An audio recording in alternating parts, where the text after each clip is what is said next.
Hello. Welcome to The Other Worlds, the podcast where we explore the supernatural, the paranormal, and the fantasy worlds of our favorite books. We are part of the Authors on the Air Global Radio Network and very happy to be so. I am Carrie Schaefer, one of your hosts. I am the author of the Between Fantasy Trilogy and the Shadow Valley Manor mystery, paranormal mysteries, as well as Carrie Ann King, I write women's fiction, which often has a little bit of magical realism in there. And this is... I'm Nola Nash. I am the author of the Crescent City series, the Traveler series, and House of Mirrors, all of which are paranormal fantasy mysteries with a whole lot of history. Awesome. And our guest today, who obviously fits right in, is Paulette Kennedy, the author of The Witch of Tin Mountain. Paulette writes historical fiction for the romantic at heart reader who craves page-turning twists and a touch of the supernatural. Paulette infuses her stories with realistic detail to create a cinematic, immersive experience for the reader. As a history lover, she can get lost for days in her research, learning everything she can about the places in her novels and what her characters might have experienced in the past. That sounds familiar. Who else in this room? That might be me. That might be you. Okay. Queen of the Rabbit Trails. I'm Queen of the Rabbit Trail too, but generally not so much with the historical stuff. Originally from the Missouri Ozarks, Paulette now lives with her family in a quiet suburb of Los Angeles. In her free time, she enjoys tending to her garden, knitting, and finding unique vintage treasures at thrift stores and flea markets. Those are things I also enjoy. You don't want me to knit anything. I tried that once. It was just a big knot. Really? I did not do knitting. I did knotting. Is what happened. Nothing knitting? Terrible. You could try tatting or crocheting perhaps, but that's another story for another day. I know my skills. I know my weaknesses, Carrie. Always good to know what your skills are, for sure. So speaking of skills, one of Nola's skills is she's the queen of the tarot here on our show. And we have for you a fun new deck today that we're exploring. I'm very excited about this deck. I got this recently when I went down to New Orleans. It is the Hoodoo Tarot.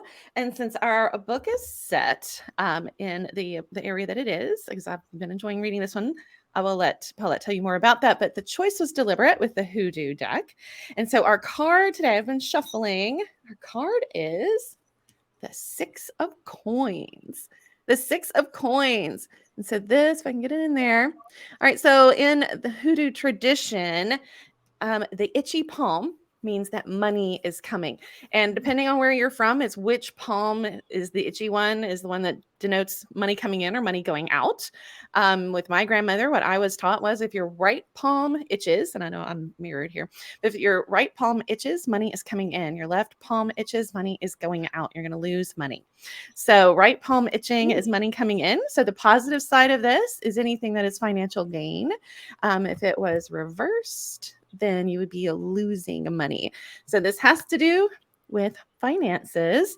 And we'll let Paulette tell us a little bit about how that particular something with money might have something to do with the Witch of Tin Mountain. I know what I think, but we'll let Paulette decide it. Cool. I can't wait to find out. So we are about to travel through a portal into another world. And when we get there, hopefully, Paulette is going to be there as our guide to the world that we will find ourselves in. So here we go.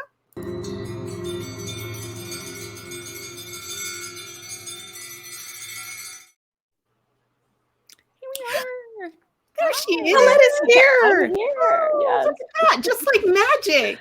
Just like magic. Through the portal with Paulette. Through the portal with Paulette. All right. So Paulette, what world, not physically around you right now, but if we block that all out and yes, go into this world. That world. That world. The mountain world. Where are we? Well, we are in the Ozarks in Northwest Arkansas, specifically in a fictional town called Tin Mountain.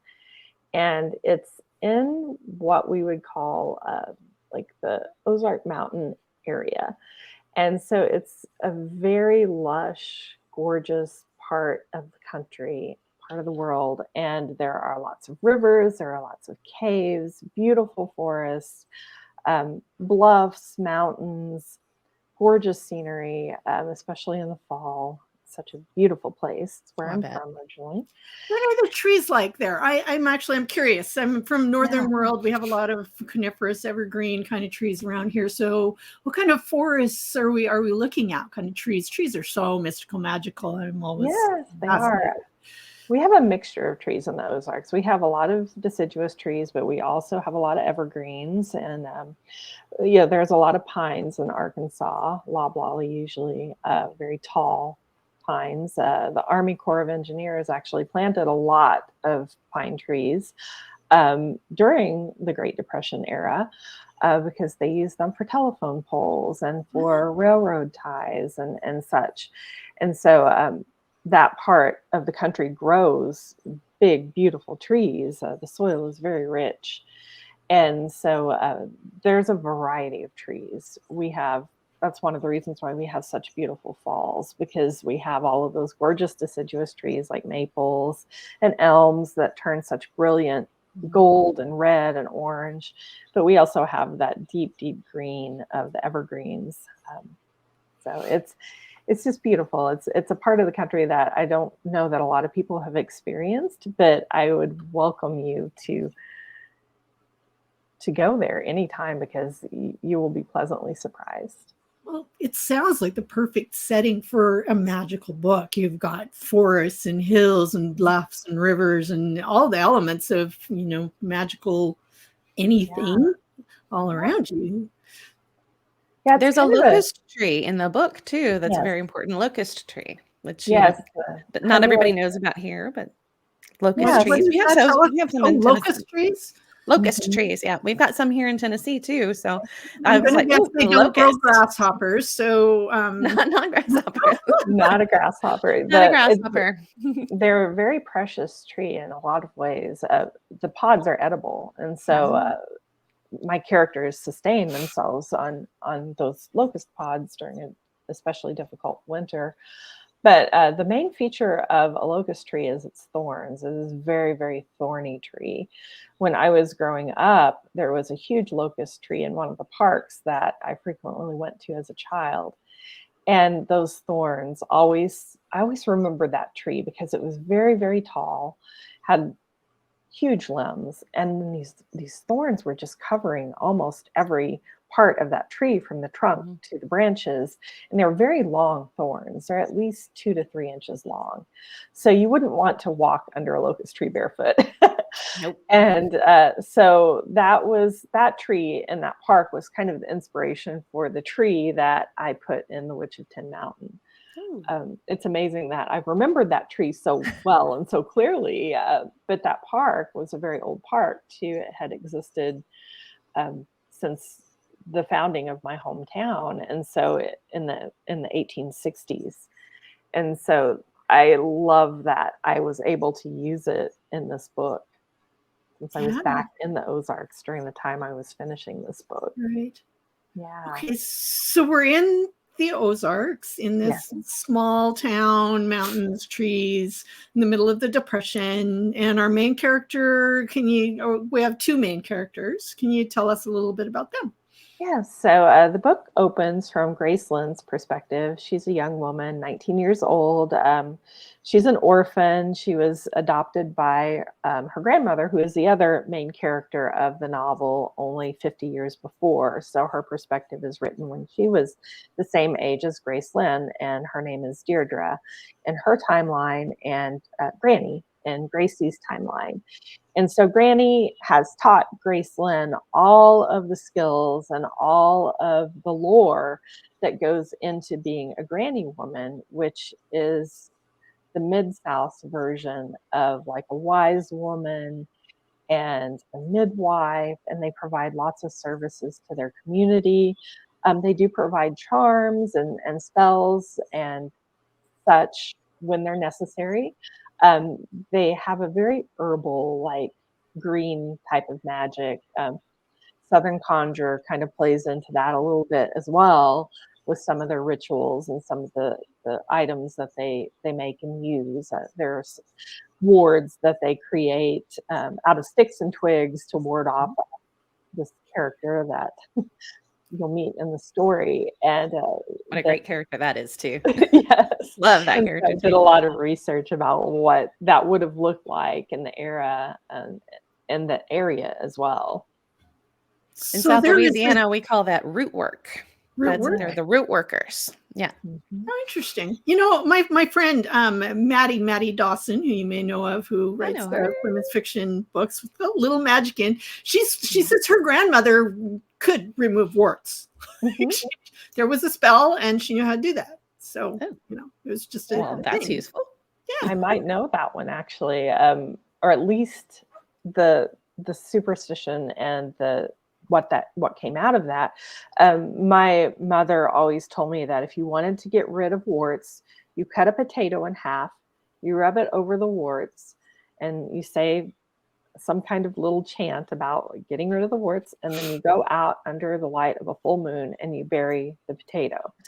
And then your warts would fall off just a few days later. I think I was told that one too. Now that you said that about the potato, I was like, the potato. I know the potato. Yeah. I know the potato one. Why a potato? I wonder. I don't know. Maybe there's something with the tannins or something like that that actually, like, scientifically, from a medical perspective, gets rid of the warts, depending on what. It's mostly for seed warts. That's kind of what my mom had used it for. Huh. Magical potatoes. I love that. That's a wonderful thing. So it sounds like there's also any good fantasy, paranormal, supernatural book always has some force of evil and darkness in it. So it sounds like we definitely have that in play here. Yes, absolutely. We have a sinister evangelist who comes to town, and he comes preaching about all the signs and miracles and wonders that he can perform. And so he's a threat. He's a threat in a couple of different ways. He's a threat from a spiritual perspective, but he's also a threat from a just practical perspective, because we're in the Great Depression. My main characters make their living providing cures and care for the community. The community's impoverished. They make their living mostly with timber and manufacturing and timber harvesting, and not everyone does that. So they have to kind of rely on one another. And one of the ways in which my characters get food and materials and money is by providing these cures. In one part of the book, Graceland says that we never ask for money for our cures, but whatever people can give us. So sometimes that's a can of beans, sometimes it's a can of evaporated milk, sometimes it's whatever change, that people had floating around in order to pay for these cures, but they never outwardly ask. And so this minister comes to town, sets up his revival tent, and he just has all of these townspeople in thrall. And when Graceland goes to this revival to kind of see who her enemy is, she realizes that he's maybe a little bit more than human. And she kind of gets thrown into a bit of a vision where she sees some of his true nature come through, because she and her grandmother both have some like clairvoyant powers as well, clairvoyant abilities. And so they can kind of get a read on people. They can read their auras and such. And this guy, Josiah Bellflower, he's very charming, he's very charismatic, but he has a dark side. And so throughout the novel, that becomes more and more apparent. Great. There was an excellent seg in there for the tarot card. Do you want to discuss that, bring that back out there, Nola? So our Six of Coins and our money coming in and money going out. And for me, of course, money is going out because it's the Great Depression and they're just struggling. They're struggling so much. However, every bit of money that's coming in, our Reverend here, I love the fact that he has this whole revival and he provides all of this healing and everything and doesn't quote a lick of scripture, which I thought was like perfect. Like, here's how we sum him up. He does not even quote a lick of scripture, but he's a reverend coming to save them all from the evil. But he is also at that revival. One of the very first things that we learn about him as he's healing all of these people is they are willingly giving their money to him. They're just, putting that money in his coffers as opposed to what Graceland and her grandmother need to pay for, their own way, that, the services that they are actually providing out of the goodness of their hearts and their own abilities. So we've got that kind of push and pull with motivation and money, and who's actually making the money for the right reasons and providing the healing for the right reasons versus who's actually getting the money for it. So I kind of thought that was an interesting card, one, because of the Great Depression, but also because of that kind of having to save themselves and who they are and what they can do, and that, working against that threat, but also financially what this man's visit is doing to them. Yeah. So our card is actually apropos today. I love that when that happens. I love that too. And money is a recurring theme throughout the novel, and it's a recurring theme in Deirdre's timeline as well, because the poverty has followed them, that family, pretty much throughout their lives. It looks a little bit different in different ways, but there's a lot of contrast in Deirdre's timeline with class differences, and especially once Deirdre goes to Charleston, we see that even more. And my dad grew up during the Great Depression, so I based a lot of what Graceland had experienced on my dad's experiences growing up during the Depression, and things he told me about what it was like to live that impoverished life, and how you didn't let anything go to waste, and how you found a way to use everything. And he was always telling us growing up, save money for a rainy day. And don't spend all your money in one place. That was another one of his sayings as well. And so I think having had a father who grew up during that era really helps me to have an accurate portrayal of what it would have been like for Graceland and her family. Right. And Gracie is very good with money. She's been saving up money for most of her life. And, ironically, early in her life, not to give too much away, but she talks about this fairly early in the book, she made her way through pickpocketing because her father was an alcoholic and did not hold down a job. And so she had to, in order to survive, she had to steal. And so we see her talking about that in the novel. I love that imagery of her, because you imagine her as this tiny little thing. And she said the people, because she was on the Frisco train. And so she's kind of going through the crowd of the people on the Frisco train, and she's picking their pockets. And because she's so little, they're not paying any attention to her. And so she got real good at it. She got really good at it. Yes. That Frisco train. Yeah. I love that imagery that conjures up. Yeah. And that was the main rail line that ran through Missouri and Arkansas. And of course it connected to the trains that went out west to San Francisco, but there was like no direct line to San Francisco, but they called it the Frisco because you could get to San Francisco by riding the trains eventually. Yes. Paulette, when we were talking earlier backstage, you mentioned that Graceland kind of felt almost like you were channeling her a little bit. Do you want to talk about that a little bit? Yeah. So I love all of my characters. Like, all of my characters eventually feel like real people. Graceland was the first person that felt like a real person from the very beginning, from the inception of my inspiration for this novel and starting writing it. Her voice was so strong that she came through almost like a person, almost like I was channeling the spirit of someone who actually had lived. And that was the first time that has ever happened to me while I've been writing. And so I just kind of felt, in some ways, I was taking dictation from her side of the equation. And it was really a wonderful experience. And I love her voice. She's very feisty. She's very strong-willed. She's a character, she's a very, I just have a lot of love for her character. And I hope that comes through in the novel, because she felt like a real person to me. And she still does whenever I go back and I read. And to be quite honest, there are times whenever I either hear a snippet of that novel or I read it and I'm like, I don't really remember even writing that. It's like, so, and I think we all do that a little bit as authors, but I do think sometimes maybe there is some kind of spiritual component. Elizabeth Gilbert in her book, Big Magic, kind of talks about that, how like we're tapping into some kind of collective unconsciousness or the chills muse, right Yeah, chills. Yeah. So I do think that's an aspect of creativity that feels kind of mystical. Right. Yeah.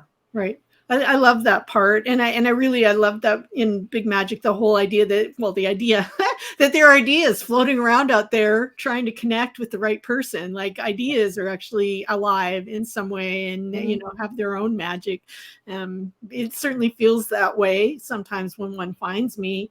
I'm guessing that you guys feel the same way. And it's like, I'm writing this, you know, there's a point where it's like, editor and agent, I hope you guys like this, but if you don't, I'm writing it anyway because I'm in now, you know. I'm committed, so ironically, the books that have come to me like that are the ones that have sold. Like I've pitched several concepts to my publisher that they didn't necessarily reject outright, but like I usually present 2 or 3 different pitches to them whenever we're ready to go to acquisitions with the next project, and they always choose the one that was that came from that seed of fiery inspiration. And so I do think that there is an element, it's almost like an ineffable like kind of element that comes from those ideas, more so than the ideas that we sit and workshop, although those are just as valid and just as wonderful, make great books too. But there's just a sense of just something that is special about those ideas that just seem to come out of the blue. Well, they're the it's most not so fun. much. Yeah, it's not so much that it's the story that you want to tell as much as it's the story that must be told. Right. And that's you know, that we want to tell a lot of stories, but some of them must be told. Right. And it's that insistence by the story more than the author at that point that it's got to come out. And it's just gonna. Sorry, this is what I'm writing because it has to be written. Right. You know, I love it when that happens. Yeah, it's very compelling. You know, you're compelled as a writer to write that story and you're inspired, and it doesn't feel as much like a chore to write those stories. I don't feel like. Right. Those are the best kind. I believe we have reached the point here where we need to set a challenge for either for Graceland and or Granny. So Nola, do you have anything that we should present to them? I think so. If we were going to keep out an unwelcome visitor, because we talked about potatoes and the warts already, so we're not going to ever get rid of warts. So if we wanted to keep an unwelcome visitor at bay, away from us, how might Graceland or Granny decide to do that? Well, there are several things that you could do and you could use. There are different wards for different purposes. When we see Graceland go into the revival, she tucks a sprig of rosemary behind her ear. That's a very simple, easy to do ward that keeps people away. Sage is classic for, you know, purging negative energy. And we see in the book that a ring of salt and a ring of either sulfur or asafoetida can really help with clearing and keeping negative energy away. And so they do that, and they do it with fire as well. So asafoetida, that's a strong smell too. Like you know when that's there. This word you guys are saying, I'm not picking it up because I don't know it. So what was it we're talking about? Asafoetida. Asafoetida. What is asafoetida? What is this? What is asafoetida? Actually. Is it it's a weed. It's a weed. Okay, so we don't have that here in this part of the world. So okay. It actually came from India, I believe, originally. I think that the immigrants, you know, brought it over through time, and it made its way here. If somebody was coming to my house and I really didn't like it, was company that I really didn't want. Not me. Is there a ward, or you're just a writer and you're trying to, can people keep bothering you? Is there anything you can like put, you know, inside your door that will make them not want to come in? Well, there's always the horseshoe, you know, or shoe with up to let the good luck come in. There are a lot of things with Southern Conjure that you can do. You always want to sweep away from your house instead of toward your house when you're sweeping your porch, because you want to sweep bad energy away from your entryway, your portal into your world. Crystals work really well for absorbing negativity, but there's just, you know, clearing red brick dust. Red brick. I was going to bring up brick dust. That's more of a thing with root work and conjures in the deep south. Yep, but yes. And graveyard dirt as well. So would you say some words over that too? Like if I had somebody coming to my house, I really didn't want them to want to be here. So I could spread some brick dust, and then, are there words you would say, or do we know? It just depends. That's kind of where your family history and your grimoires come in. Your book looks at like incantations and chants and things like that are very personal. There are definitely some things that you can do that are kind of classic. But I would just say, if I were doing it, if I say, for instance, if I knew someone was coming over that had a lot of negative energy, that kind of tends to vent and trauma dump a lot. Right. I mean, I've been that person a lot in my life too. Mama. Yeah. But I would probably just say something like, good energy, good positive energy, let the negative flow out and the good flow in.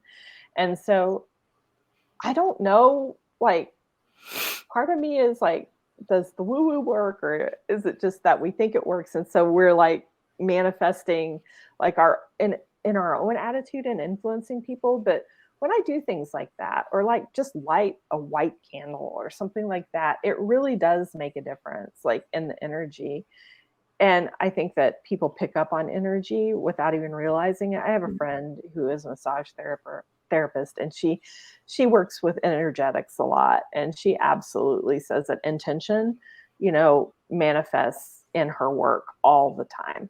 And she can feel intention. She can use intention in her work, and clear a lot of negativity from people. And they feel better after seeing her, not only physically, but spiritually as well.